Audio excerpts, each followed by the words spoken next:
Alors la semaine dernière a été très perturbée sur les marchés crypto. Bitcoin a chuté lourdement jusqu'aux 80 000 dollars. Il a depuis légèrement rebondi, mais c'est pas pour autant qu'on semble sorti d'affaire. On navigue clairement entre deux eaux et c'est une situation qui pourrait se poursuivre pendant encore quelques temps.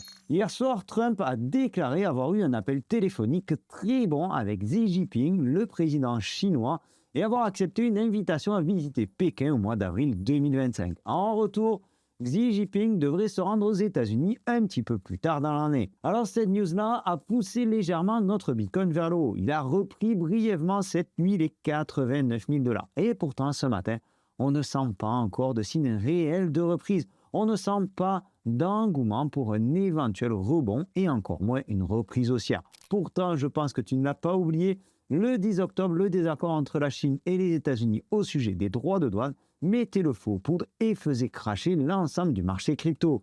Alors aujourd'hui qu'on a une news qui semble plutôt positive, eh bien on peut s'interroger de savoir pourquoi le marché ne repart pas. Je te souhaite la bienvenue sur cette chaîne, bienvenue sur cette vidéo. Je m'appelle Sylvain. Ici sur Objectif Lune, on parle de la crypto sous toutes ses formes. On parle également de la macroéconomie. Si tu souhaites nous rejoindre ou nous soutenir, tu cliques ici sur le bouton pour t'abonner. Tu actives la petite cloche pour être au fait de nos futures vidéos. Tu likes également la vidéo. Ça soutient énormément notre travail et je t'en remercie. Tu peux également nous rejoindre sur Telegram, le Telegram gratuit dont tu trouveras le lien en description de la vidéo. Nous y sommes plus de 8000.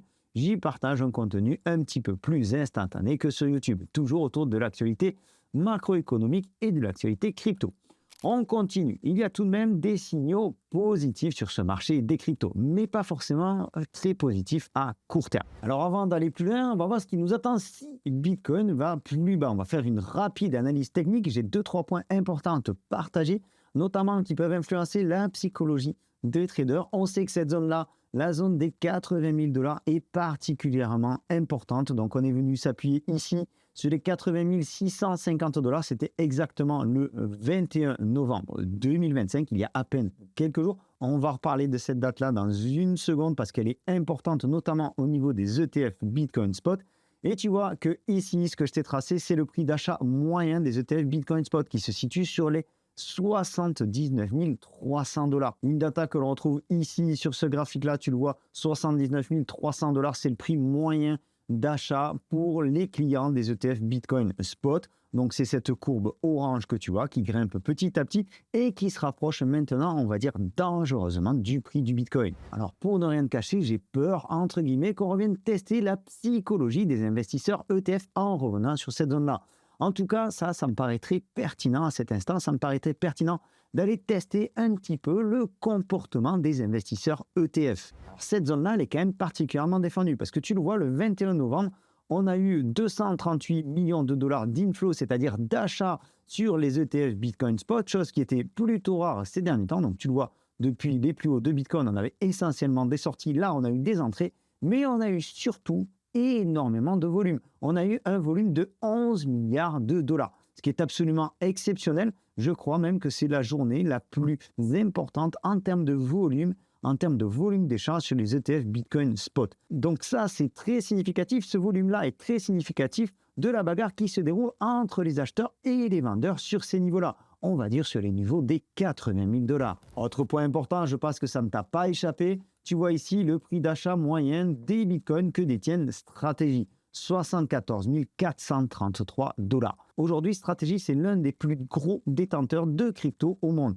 Derrière Satoshi Nakamoto qui détient 1 million sur son wallet. Alors ensuite, je n'ai pas creusé plus que ça. Dans ce classement, il y a aussi Binance, Grayscale et encore BlackRock, mais eux, on va dire que c'est plutôt pour leurs clients. Ici, Strategy, c'est une entité, une seule entité qui détient donc 649 000 bitcoins au prix d'achat moyen de 74 433 dollars. Bref, on a parlé de Strategy il y a quelques jours, Strategy qui subit la pression de JP Morgan avec cette fameuse histoire de listing sur les indices MSCI et dont le dénouement est attendu pour janvier. Cette histoire qui pèse sur les marchés, je te laisse la vidéo en lien par ici. Vous avez été nombreux d'ailleurs à apprécier cette vidéo et j'ai vraiment pris du plaisir à vous partager toutes ces informations-là. Alors merci pour vos commentaires et pour votre soutien d'ailleurs. Ça fait vraiment plaisir de voir que vous kiffez ce genre de contenu, de voir que vous kiffez ce qu'on vous partage. Alors pour rester simple avec les données que je viens de te partager, on va dire que cette zone-là reste primordiale à préserver pour la suite du bull run. pour éventuellement une reprise haussière. Si jamais on passe sous cette zone-là, tu le vois aussi également, hein, on revient sur les plus hauts du mois de février, du mois de mars 2024. Donc cette zone-là, il se pourrait qu'on évolue pendant quelques temps dans cette zone-là avant éventuellement de repartir. Mais si on casse à la baisse, alors à ce moment-là, on pourra parler de bear market. Alors peut-être que ça t'inquiète parce que tu te dis que Stratégie a un prix d'achat à 74 000 $ et que passer en dessous de ce prix d'achat-là, eh bien ce serait certainement dramatique pour Bitcoin. Alors oui, ça va certainement exercer une pression sur Bitcoin, une pression psychologique, c'est évident. Mais il faut savoir que Stratégie, lors du dernier bear market, avait un prix d'achat moyen du Bitcoin 30 000 $, alors que le cours, lui, s'affichait à 15 000 $. Michael Saylor n'a que faire du prix du Bitcoin à court terme. Je pense que le fait qu'on soit proche de ces niveaux-là, en revanche, reste très pesant pour le marché. On vient de le voir pour les propriétaires des ETF Bitcoin, mais également pour les gens qui suivent l'actualité et donc qui suivent l'actualité de Stratégie, toute l'actualité du marché crypto. Alors à mon avis, il faut s'attendre à une période compliquée parce que tant qu'on se rapproche de ces niveaux-là, tant qu'on sera sur cette zone-là des 80 000 $, enfin même 90 000 $, c'est-à-dire très proche des seuils des ETF et très proche du seuil de Stratégie, eh bien je pense que on risque d'avoir des gens qui sont particulièrement prudents, des investisseurs particulièrement prudents qui ne souhaiteront peut-être pas s'exposer si rapidement sur le marché des cryptos. Alors ceci dit, ceci étant, on a tout de même des choses positives dans la situation actuelle. Et là, je te partage cet article de Crypto News. Je te laisserai là aussi le lien en description de la vidéo, en description un commentaire épinglé. Bitcoin en purge la chute de l'Open Interest prépare-t-elle un retour des bulles? Alors l'Open Interest, ce sont les intérêts ouverts, comme son nom l'indique, c'est-à-dire qu'en gros, ça répertorie l'ensemble des positions à effet de levier sur les marchés crypto. Et ce sont précisément ces positions à effet de levier qui ont amplifié le crash que l'on a vécu le 10 octobre dernier. Ici, ce sont les données publiées par l'analyste Dark Frost. L'Open Interest exprimé en Bitcoin a vécu son plus fort repli sur 30 jours depuis le début du cycle, soit près de 1,2 million de Bitcoin qui ont été retirés du marché des dérivés. Alors en fait, ce qui est intéressant, c'est que cette purge pourrait créer un sol solide. Un recul du levier excessif, c'est moins de vulnérabilité aux liquidations, c'est-à-dire moins de spéculation, c'est-à-dire moins de volatilité, c'est-à-dire une base assainie, un environnement propice à une reprise haussière. Je t'invite à lire l'intégralité de l'article. Je t'invite également à consulter Crypto News assez régulièrement. Leurs articles sont toujours de très bonne qualité. Je t'en partage ici quelques-uns. Je te laisserai le lien en description de la vidéo. Tu cliques dessus, tu mets ça dans tes favoris et tu le consultes assez régulièrement. C'est exactement ce que je fais. Ça apporte énormément de valeur et énormément de connaissances. Donc en fait, ce qu'il faut comprendre vis-à-vis de cette news-là, c'est qu'on est en train de finir de nettoyer le marché. On finit de nettoyer le travail qui a été commencé justement le 10 octobre. On en a parlé ici aussi, on sait qu'un tel crash, il faut du temps pour l'effacer. En moyenne, 6 à 8 semaines pour les précédents crashs. Celui-ci est un petit peu plus important, il faudra peut-être un petit peu plus de temps. Dans tous les cas, on voit que ça se fait petit à petit.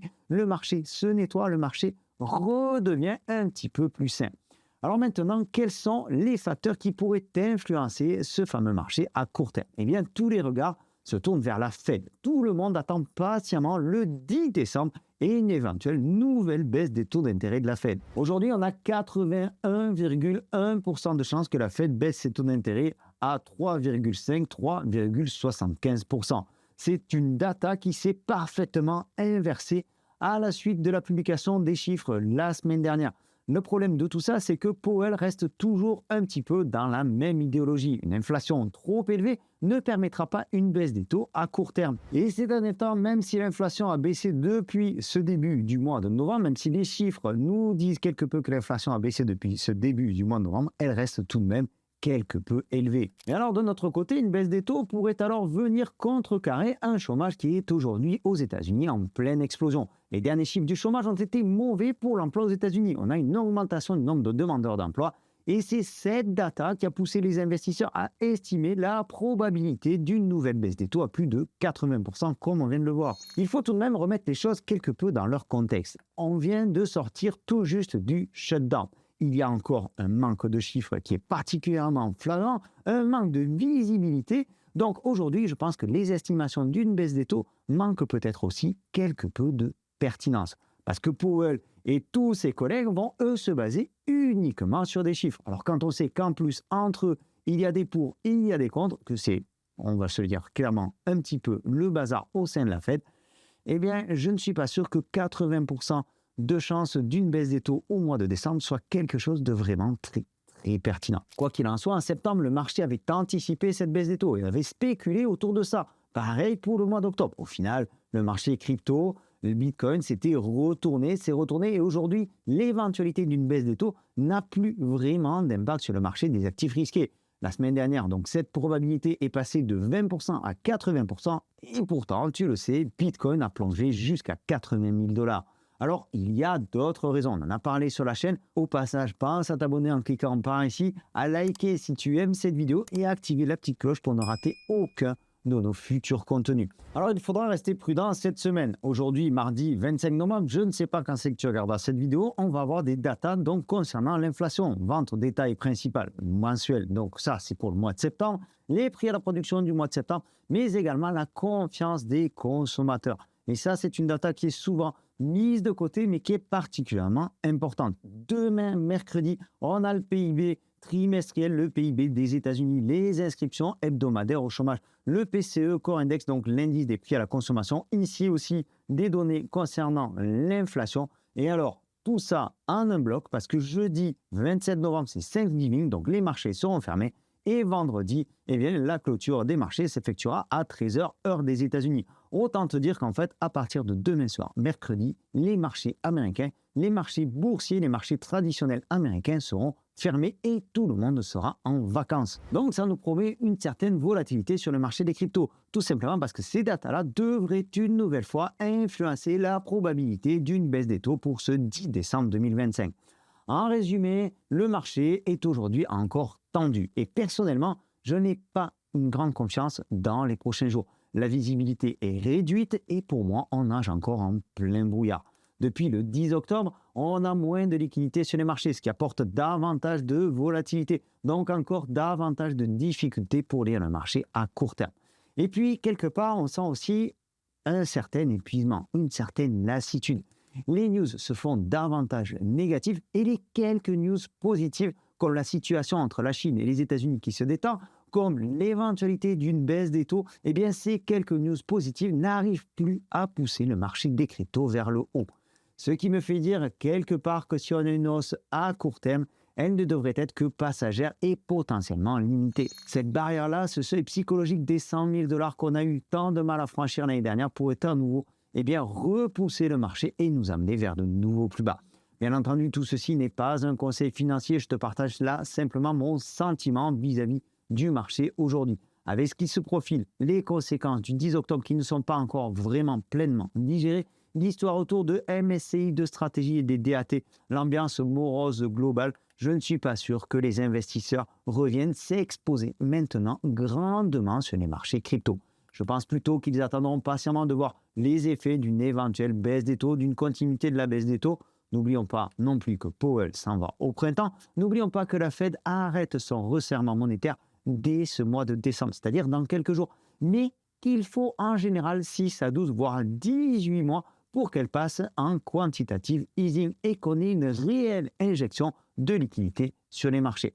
Alors, je ne sais pas, toi, ce que tu en penses. Je suis curieux d'ailleurs de connaître ta position vis-à-vis de tout ça. Laisse-moi un commentaire. Comment, toi, de ton côté, tu vois cette fin d'année sur le marché des cryptos? Est-ce que de mon côté, je ne suis peut-être pas trop prudent? Peut-être que j'ai été traumatisé par les précédents bear markets que j'ai traversés. En tout cas, je suis maintenant plutôt serein d'avoir sorti la totalité de mes altcoins. On voit que Bitcoin, lui, pourrait éventuellement repartir un petit peu, avoir un petit rebond. Ce n'est pas le cas pour les altcoins. Et je suis serein parce que j'ai aujourd'hui une grande part de liquidité. J'attends donc patiemment une direction claire avant de m'exposer à nouveau. Et je l'espère, pourquoi pas, avoir un point d'entrée plutôt intéressant sur Bitcoin. Voilà, c'est terminé pour cette vidéo aujourd'hui. J'espère qu'elle t'aura apporté quelques éléments de réponse à propos de la situation actuelle. Si tu veux nous soutenir, tu peux liker, tu peux t'abonner en cliquant par ici, activer la petite cloche et nous rejoindre sur le canal Telegram.